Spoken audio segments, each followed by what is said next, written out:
राम नाम को राजनीतिक वोट के लिए इस्तेमाल करना पाप है। राम के नाम पर नफरत फैलाना महापाप है और राम के नाम पर हिंसा नरक का रास्ता है। इसलिए अब भी अगर आप नहीं बदले तो भगवान राम आपको कभी माफ नहीं करेंगे। राम ही मोहब्बत का पैगाम है, तो फिर राम के नाम पर नफरत कैसे फैलाई जा सकती है? जब राम वचन की मर्यादा के लिए 14 साल का वनवास है, तो फिर हुक्मरान रोज वचन तोड़ सत्ता का भोग कैसे कर पाते? जब राम न्याय के प्रतीक हैं, तो फिर समाज के मठाधीश राम के नाम पर शोषित और वंचितों के खिलाफ चौतरफा अन्याय कैसे कर सकते?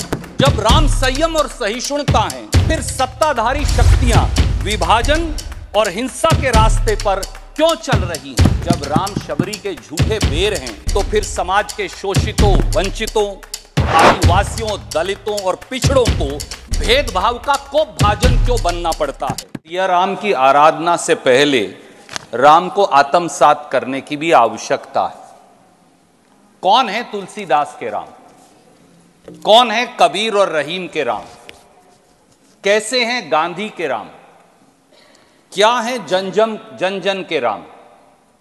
जान लें कि राम तो मोहब्बत का पैगाम है, राम तो न्याय है, राम तो करुणा है, राम तो कर्तव्य का बोध है, राम तो वचन की मर्यादा है, राम मूल्यों और आदर्शों की अनुपालना है, राम तो निर्बल के हैं, दीनहीन के हैं, राम तो शबरी के हैं, राम तो गरीब की झोपड़ी में टिमटिमाता हुआ एक दिया है, राम तो भेदभाव, छुआछूत और विषमता के खिलाफ उठने वाली हर आवाज है। इसीलिए राम सत्य हैं। तो मैं सोचता हूं सभापति जी कि फिर जब राम ही मोहब्बत का पैगाम है, तो फिर राम के नाम पर नफरत कैसे फैलाई जा सकती है? जब राम वचन की मर्यादा के लिए 14 साल का वनवास है, तो फिर हुक्मरान रोज वचन तोड़ सत्ता का भोग कैसे कर पाते हैं? जब राम न्याय के प्रतीक हैं, तो फिर समाज के मठाधीश राम के नाम पर शोषित और वंचितों के खिलाफ चौतरफा अन्याय कैसे कर सकते हैं? जब राम संयम और सहिष्णुता हैं, तो फिर सत्ताधारी शक्तियां विभाजन और हिंसा के रास्ते पर क्यों चल रही हैं? जब राम शबरी के झूठे बेर हैं, तो फिर समाज के शोषितों, वंचितों, आदिवासियों, दलितों और पिछड़ों को भेदभाव का कोप भाजन क्यों बनना पड़ता है? जब राम नैतिकता की नीति और आदर्शों की उत्तमता है, तो फिर शासन की नीतियां जनमत के बहुमत को त्याग कर कुछ पूंजीपतियों की गोदी में कैसे बैठ गई हैं? शायद इसीलिए तुलसीदास जी ने कहा है, मेरे साथी हैं नहीं, अब वो कोट कर रहे थे तो इसलिए, जासु राज प्रिय प्रजा दुखारी, सो निरपवसी नरक अधिकारी। अर्थात जिसके राज्य में प्यारी प्रजा दुखी रहती है, वह राजा अवश्य ही नरक का अधिकारी होता है। सभापति जी, जब राम न्याय, करुणा, संयम, सहिष्णुता, सदाचार, आदर्श और कर्तव्य के प्रतीक हैं, तो राम के नाम पर कभी भी नफरत, नकारात्मकता, निराशा, विवाद, वैमनस्य, विद्वेष और हिंसा नहीं फैलाए जा सकते। यही राम नाम का सार भी है। भगवान राम को हम सब, पूरा देश, पूरी दुनिया मर्यादा पुरुषोत्तम के नाम से जानते हैं। मर्यादा पुरुषोत्तम क्यों सभापति जी? यानी शासक द्वारा मर्यादाओं का अनुसरण और शासक की साधारण से साधारण नागरिक के प्रति जवाबदेही इसका सार है। कोई भी, कैसे भी, कभी भी शासक और सरकार से सवाल पूछ सकता है, जवाबदेही मांग सके, न्याय की आवाज उठा सके, शासक के आचरण पर सवाल खड़ा कर सके। यही तो राम राज्य है। तुलसीदास जी के रामचरितमानस के उत्तरकांड में भगवान राम इसी लोकतंत्र की व्याख्या करते हैं, जब वो जनमत से संवाद करते हैं। और मैं वो 4 लाइन यहां पढ़कर बताना चाहूंगा। सुनहु सकल पुरजन मम बानी, कहूं न कछु ममता उर आनी। नहीं अनीति नहीं कुछ प्रभुताई, सुनहु करहु जो तुम ही सोहाई।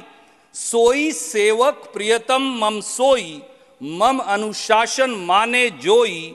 जो अनीति कुछ भाषो भाई, तो मोही बरजहु भय बिसराई।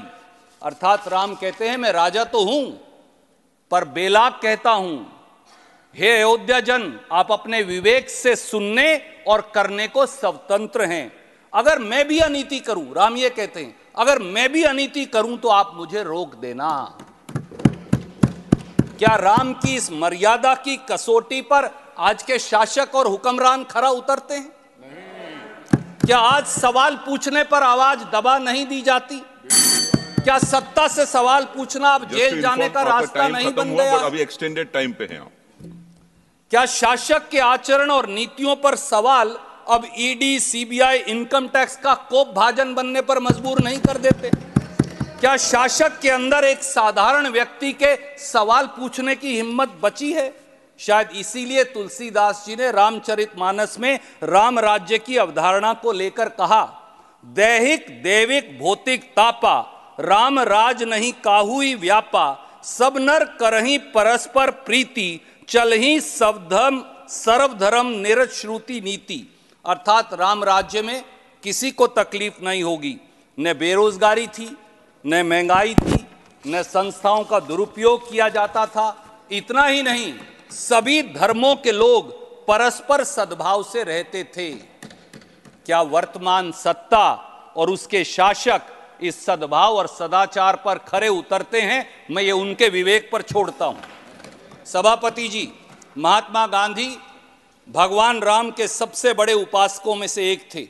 उनके प्रिय भजन रघुपति राघव राजा राम, ईश्वर अल्लाह तेरे नाम, सबको सन्मति दे भगवान, ये आवाज आज भी हमारे कानों में गूंजती है। 1929 में उन्होंने पत्रिका यंग इंडिया में लिखा था, एंड आई कोट, राम राज्य का प्राचीन आदर्श निसंदेह सच्चे लोकतंत्र में से एक है, जिसमें सबसे कमजोर नागरिक बिना किसी कानूनी कार्यवाही के त्वरित न्याय के लिए प्रति आश्वस्त हो सकता है।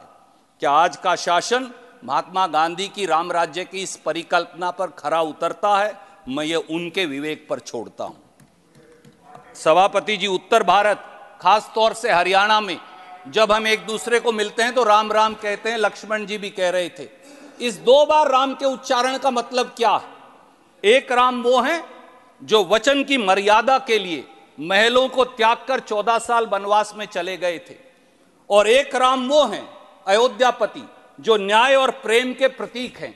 इसीलिए कबीर जी ने कहा था, मैं कॉन्क्लूड कर रहा हूं, उन्होंने कहा था, मोको कहां ढूंढे बंदे, मैं तो तेरे पास में, ना तीर्थ में, ना मूरत में, ना एकांत निवास में, ना मंदिर में, ना मस्जिद में, ना काबे कैलाश में, ना मैं जप में, ना तप में, ना मैं व्रत उपवास में, ना मैं क्रियाक्रम में रहता, ना ही योग संन्यास में, नहीं प्राण में, नहीं पिंड में, ना ब्रह्मांड आकाश में, ना मैं त्रिकुटी भंवर में, सब श्वासों के श्वास में, खोजी हुए तुरंत मिल जाऊं एक पल की तलाश में।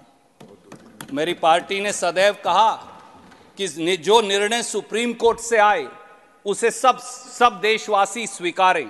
सुप्रीम कोर्ट के 9 नवंबर 2019 के निर्णय के अनुसार श्री राम मंदिर का निर्माण हुआ है, इसका सह सम्मान है। पर यह भी जान लें कि राम प्रेम है, न्याय है, सहिष्णुता है, सदाचार हैं, आदर्श हैं। अगर ये सब हैं, पर राम नाम और राम दलगत राजनीति का विषय नहीं हो सकते। राम नाम को राजनीतिक वोट के लिए इस्तेमाल करना पाप है। राम के नाम पर नफरत फैलाना महापाप है, और राम के नाम पर हिंसा नरक का रास्ता है। इसलिए अब भी अगर आप नहीं बदले तो भगवान राम आपको कभी माफ नहीं करेंगे।